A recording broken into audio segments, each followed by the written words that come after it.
gente! Como vocês estão? Tô aqui de volta para falar um pouquinho sobre o tempo na narrativa histórica. E aí, vocês já pararam para pensar nisso? Como é que a gente se relaciona, constrói, dialoga, né, com a noção de tempo nessa narrativa histórica? Ou melhor, o que é então uma narrativa histórica? Antes de entrar assim nos conceitos mais específicos, eu gostaria de conversar, bater um papo aqui com vocês sobre como a gente constrói a nossa relação com quem éramos antes, né? Não necessariamente nós aqui, mas com aqueles que vieram antes da gente, né? E muitas vezes essa relação, né? Essa possibilidade de olhar para trás, isso se dá porque a gente tem textos escritos, orais, mitologias, notícias, né? Textos de diversos gêneros que nos contam um pouquinho sobre quem nós éramos no passado. E pensar na narrativa histórica é trazer um pouco disso, né? É pensar como a gente vem vivenciando as nossas experiências, pensando a nossa sociedade, construindo identidades, as nossas e as dos outros, ao longo do tempo. E aí, para a gente pensar um pouco sobre isso, eu trouxe para a gente um conceito de narrativa histórica e vou analisar com vocês alguns dados que parecem bem atuais, mas só parecem, tá, gente? Só para a gente pensar. Vamos lá? Muito bem! A narrativa histórica é, segundo Husserl, um modo específico de sentido sobre a experiência do tempo. E para a constituição desse sentido, a narrativa deve estar vinculada à experiência do tempo, de maneira que o passado possa tornar-se presente no quadro cultural de orientação da vida prática contemporânea.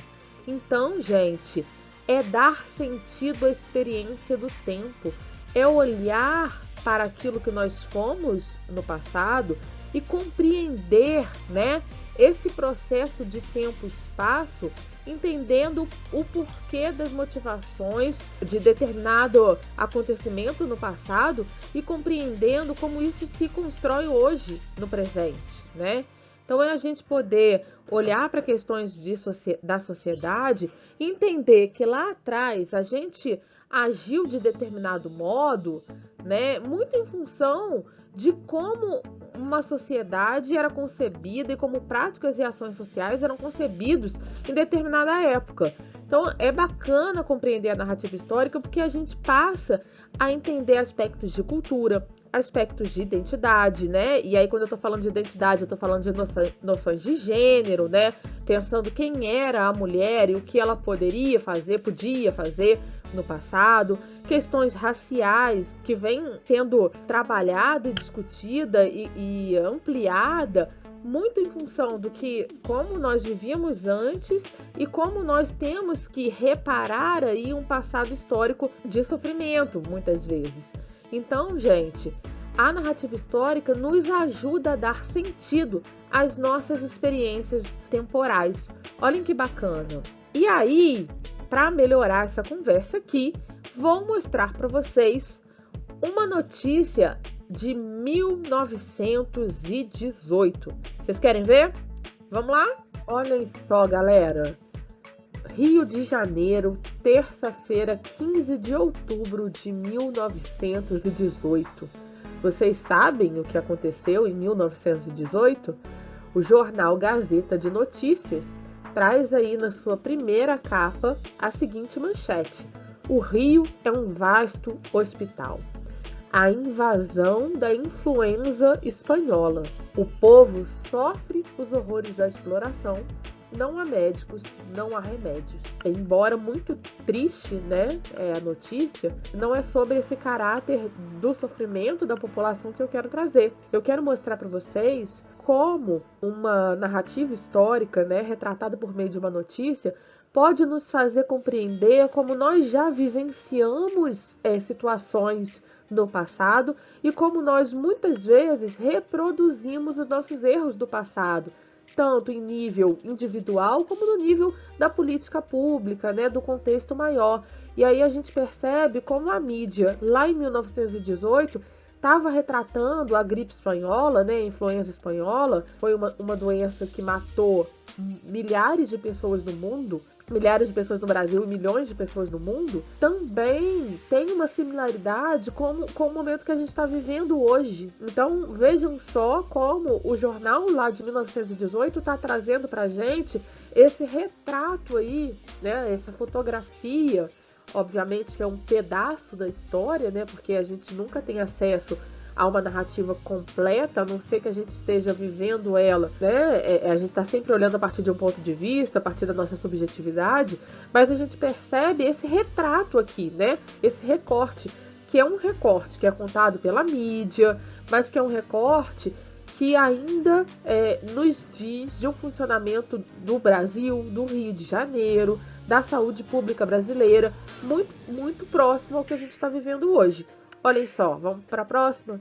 A influenza espanhola é a simples influenza, sinonímia de gripe. Essa fala, né, recortada aqui, foi atribuída ao então ministro da Saúde, né? Não tinha o cargo de ministro, mas era um cargo equivalente ao ministro da Saúde da época, lá em 1918.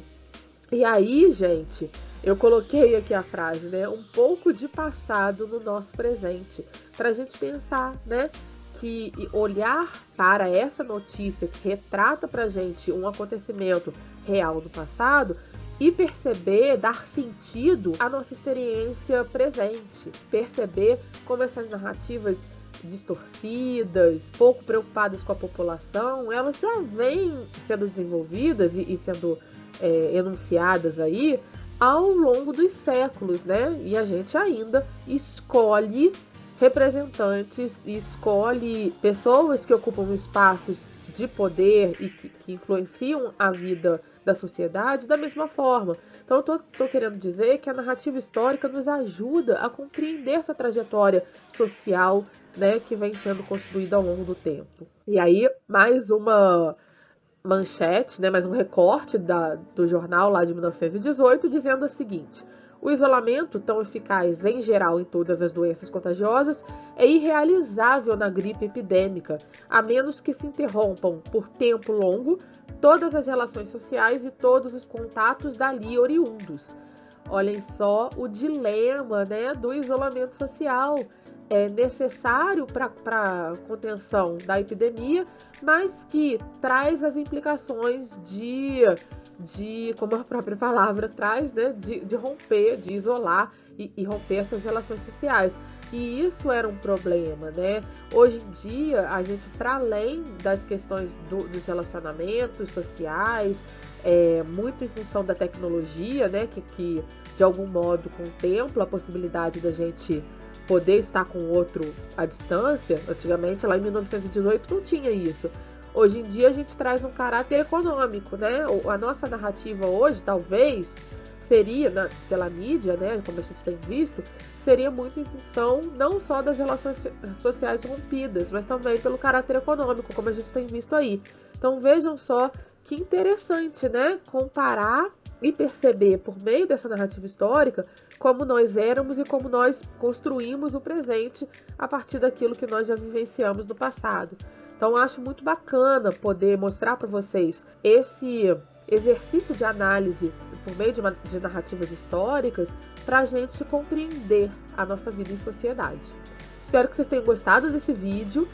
Mais informações, dúvidas, questionamentos, é só escrever por aqui, mandar pra gente, chamar no WhatsApp, que a gente está aí para isso. Bom trabalho, pessoal. Até a próxima. Beijo!